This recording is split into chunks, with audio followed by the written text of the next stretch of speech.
Hello and welcome to this new episode of Good Steps Conversations. And today we have Ms Saroja ma'am with us. Welcome, Saroja ma'am. Hi, thanks for having me here. Good to see you. Good to see you, ma'am. So, Saroja ma'am has more than 25 years of industry experience across multiple industries. She passed out from Indian Institute of Management, Ahmedabad.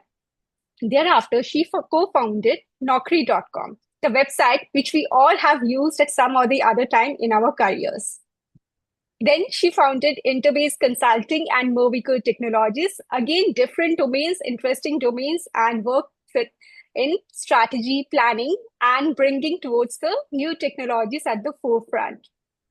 She was with AgriWatch for quite a number of years. AgriWatch is one of the premier agri information company organization in India, and she was the chief executive officer there. In her current role, she is associated with Safe India Foundation as a senior advisor, the organization which works towards worker safety advocacy. So, welcome, ma'am, to this conversation where we will get to know more about your journey and where the sustainability aspect and all that fits in there. Thanks a lot for having me.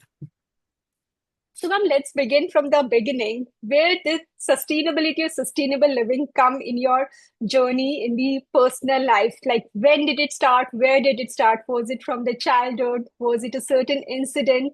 And how have you seen it changing and progressing over the period? I have to say that, I believe that belief in sustainability and, environment protection comes definitely from the family. My family, right from the day I've kind of understood all this, has focused on saving water, saving energy, saving fuel.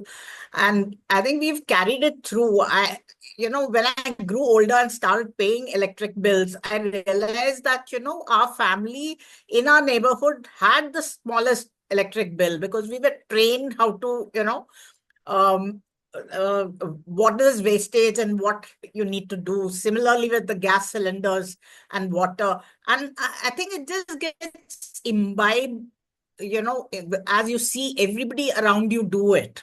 And even today, we don't wash balconies, we only mop it. Small things like that make such a difference. And I think it's been important to all of us. And as times have progressed and the world has got tougher and tougher, one realizes how much that was required, even when we thought that, there's going to be ample water throughout our lives.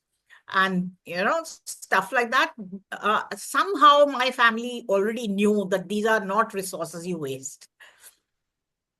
Absolutely, absolutely. And this the point on water which you just brought out, I think now it's the reality which most of the Indian cities and globally also we all are facing. So in fact, Yes, they personally, say I wars are going to yeah, be fought on water. Everybody yeah. says the next war is going to be on water. Yeah. And very important tip which Saroja ma'am has given. I think we all in this cleanliness, this thing has got into the misconception that we should wash the balconies. A lot of water gets wasted and gives unwanted rainfall to your neighbors also. So let's start mopping and let's save water because heat waves and this temperature, water is anyways getting scarce and scarce. So, ma'am, you have traveled a lot of places. What do you see based on your travel experiences across? What is the change in approach or the difference in approach towards it among the different regions in India, in abroad, the other places where you have been to? So tell us something about that. Well, I'll start with first within India, right? I mean, when you travel to Rajasthan, for example, you already see, a lot, again, going back to water, that how even their cooking, the way they, manage everything around their households, how all that becomes very, very important, right? On the other hand, when we were kids, I mean, we saw wide rivers, you could just jump in and have a bath and things like that. This was long before the dams took over everywhere. But essentially, your lifestyle changes by just your geography, right? Right. And therefore, at a lot of places, I mean, when where water was available, or, you just kind of, used and you thought it was a renewable resource. But energy, for example, I think, entire, uh, maybe because we had a shortage of energy in those days until about maybe 25 years ago. Right, And therefore, everybody was a little bit more careful about that. And that again, I would say that, the more richer states, so to speak, had obviously used a lot more electricity and gas probably than the other states. But when you travel overseas, I think one of the, I would say, I would accept that I go more to the richer countries than the others. And there, one of the biggest thing you find is, first, they have lot more land and fewer people. right, And therefore, the availability per capita is so much higher that they probably don't spend too much time thinking. And they've all started to kind of talk about it, think about it only in the last 15, 20 years.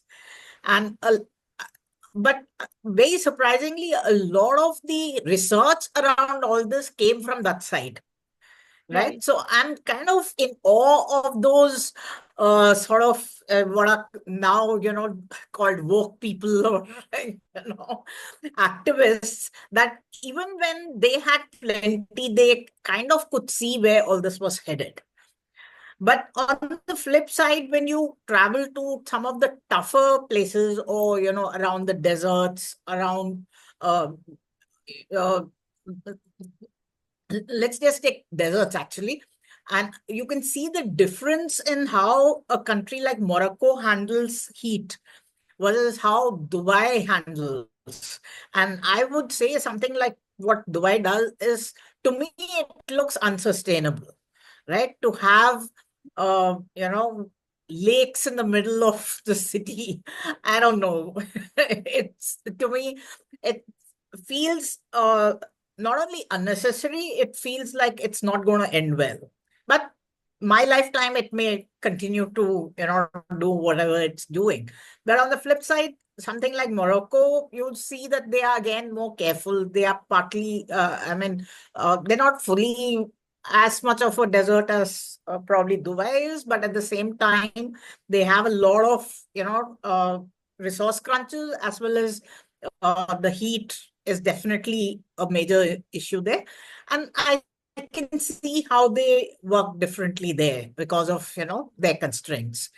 But I would like to point out that, Iceland, because it has a lot of volcanic activity, has been using a lot of, the heat from underneath the ground, the hot water that they get from hot water springs. right, I have not done a full study on it, but the amount they've harnessed is pretty impressive. So they may still be using a lot of other, resources to heat their places, but the way they've used the heat that they already have from their underground water sources is quite amazing. So I think, everybody has become a little aware and is trying their to do. But of course, a developing world and the underdeveloped world is the per capita availability and what they do with it, how far women have to travel to get water and things like that. right. It kind of, it's a contrast. Let's put it that this way. Okay, wonderful, interesting. I think it's as per the geography, as per what is available, and the sooner people adapt to that and keep the natural balance, that's what is going to be Yeah, available for a long term. sure. So, of course, you are passionate about water and the electricity part of the sustainability chain, where a lot of many dimensions come. Which are the any other sustainability practice which you are like very passionate about, and uh, would you like to share about Okay, that? I'll have to say that, some of what we use is definitely useful, and it is something that, you are aware that maybe it is not the best sustainable way forward. So, for example, plastics. I mean, you cannot kind of say, I'm going to live a zero plastic life. It's become very difficult to kind of look at that way.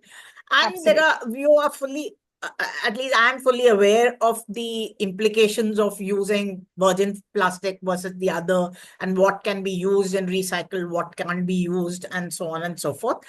One tries to do one's best, one switches wherever one can. But like I said, it has become an integral part of our life and it has its benefits. So it's a very tricky part of my journey towards sustainability in that sense. But I, have a kind of seen in a lot of places, they keep making tweaks. Some of it makes a lot of sense, some of it doesn't. For example, Coke bottles, should the lids be totally detachable, or does it make to have it, sort of Elongated. attached so that you can access,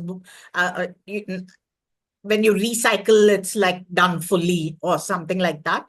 So Hmm. those kind of things do make you think, but I don't think it harms anyone. I mean, I see a lot of stand-up comedians, for example, laugh about those non-detachable lids. But you have to wonder that it can't harm you, right? If by having them detached, being detached, if that means that you could be losing some of the plastics which you could be recycling, then to me it doesn't make a difference.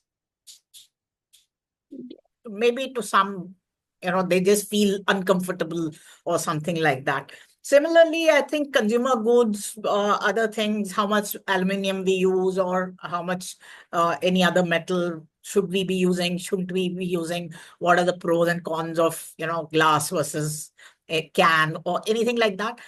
I would say that, convenience does kind of trump over, going. I may not go looking for a glass bottle.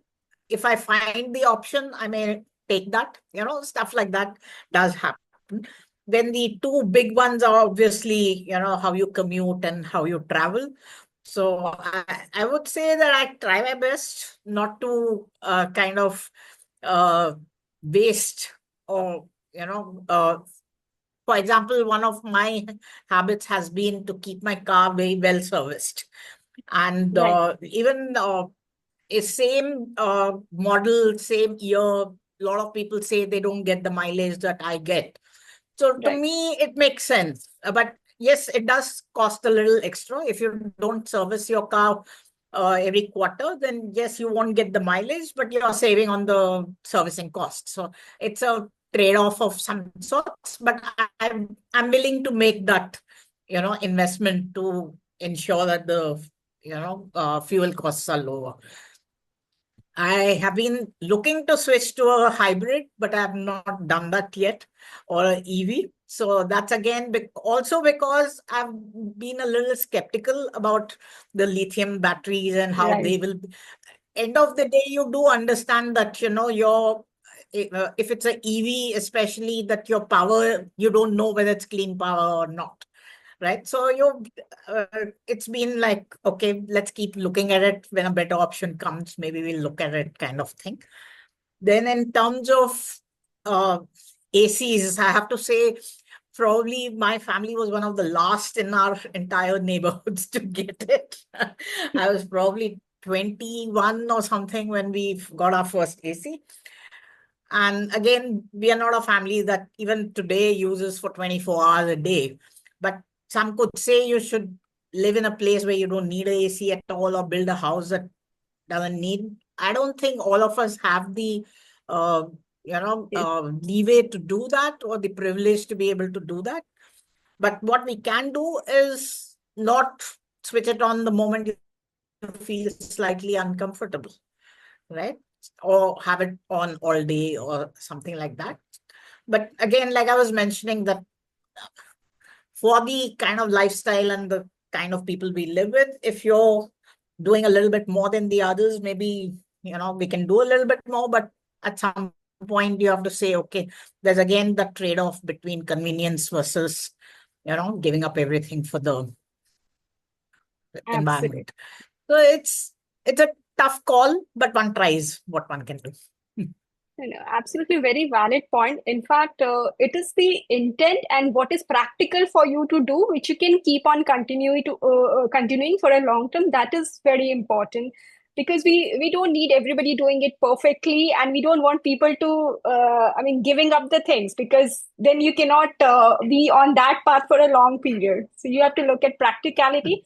For some people, using public transportation may not be either a practical situation because of the infrastructure which is available, or because of where That's they have to that's something commute. that I always say, that I finished from Ahmedabad in 1990, and if Delhi had already had the metro system in place, a lot of my batch may have never bought a car. You Right, ended up buying a car because to reach your office or reach a client, you had to look presentable, right? Which, right. our public transport won't allow you. So the moment you could afford, everybody ended up buying a one.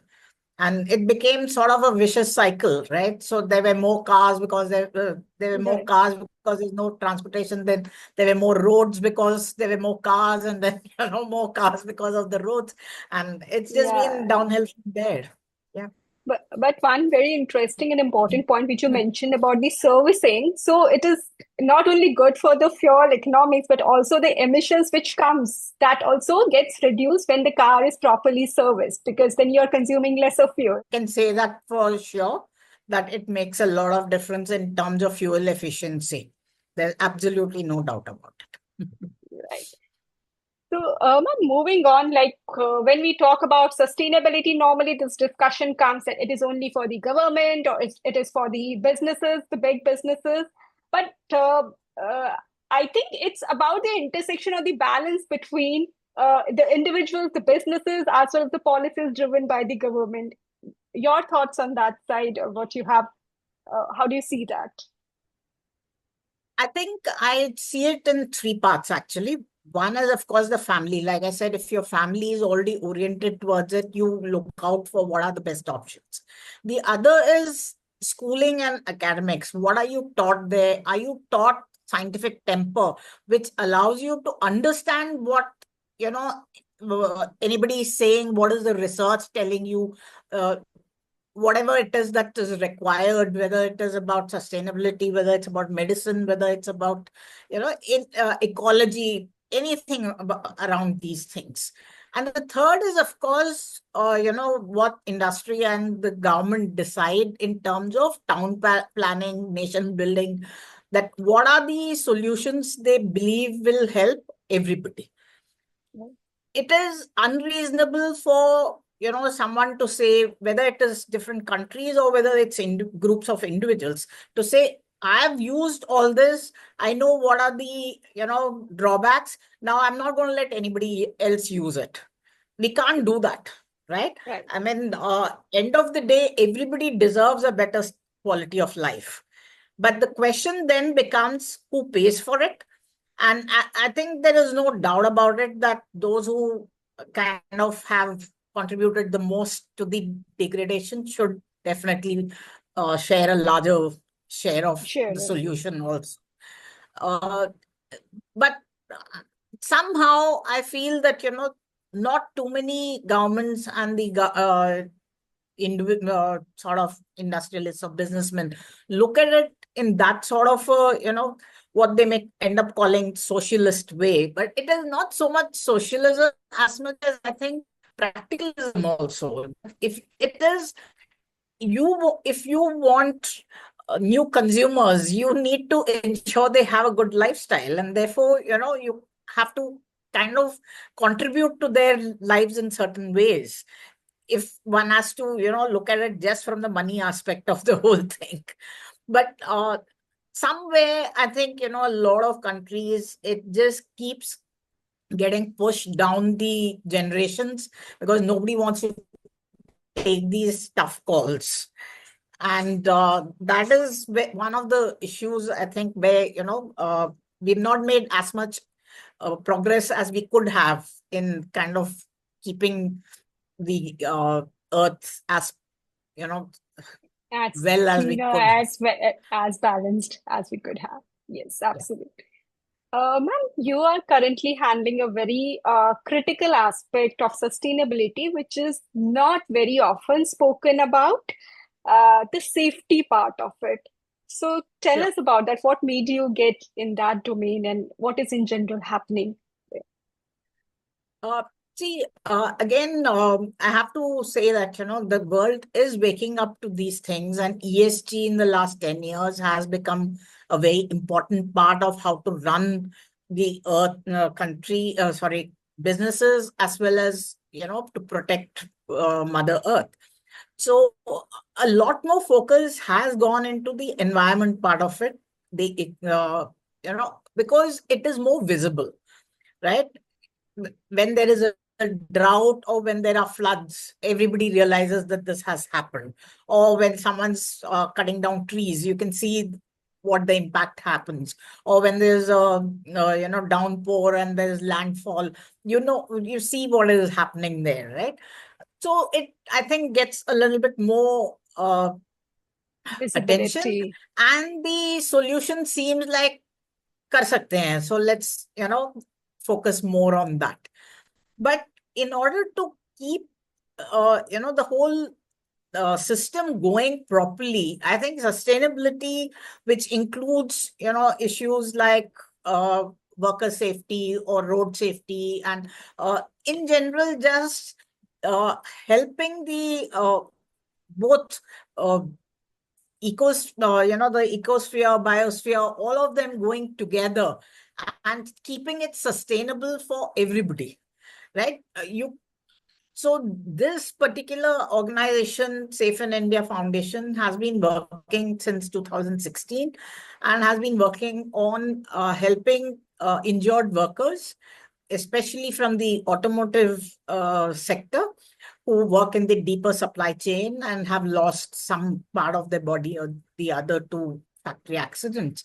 And I came across this essentially because it was started by some juniors of mine from IIM Ahmedabad. And, at the fag end of my career, I thought I had a little bit of time. So I would like to, do a little bit more in this area also. So my role has been more about advocacy, which is essentially to help businesses run factories where these accidents don't happen. So the idea essentially is that you have all these human beings who are there working, and they deserve, their human rights to be respected, and not have their entire life sort of or livelihood being taken away because of an accident, especially because a lot of them seem preventable, right? So this part of sustainability that we are looking at is ensuring that, as a economy, as a industry, as a sector, we ensure that there's better productivity, we ensure there's productivity with safety, right? Right. And we ensure that,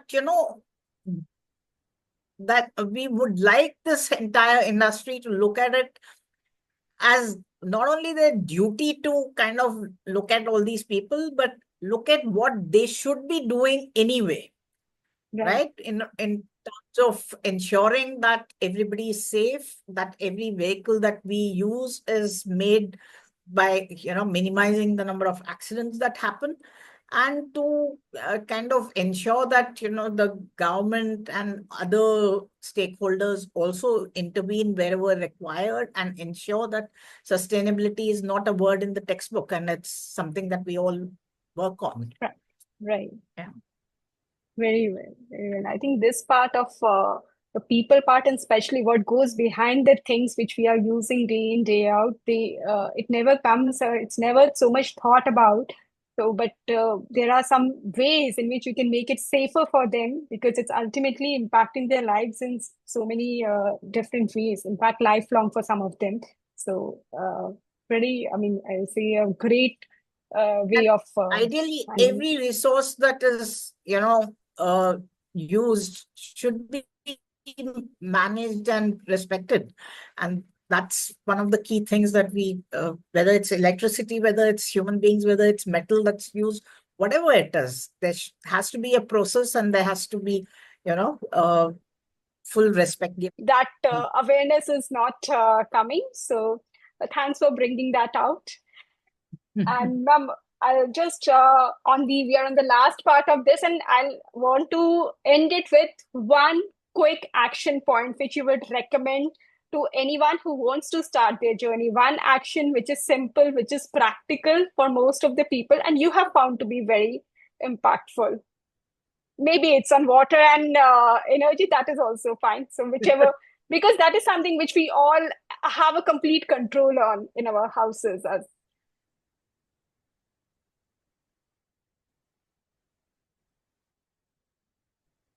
I think one needs to probably look at one's own lifestyle and see what one can change.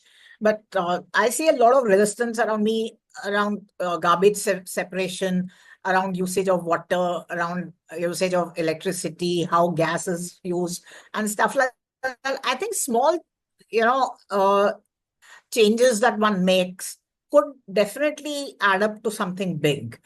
So that is one of the first things that I would suggest to everybody.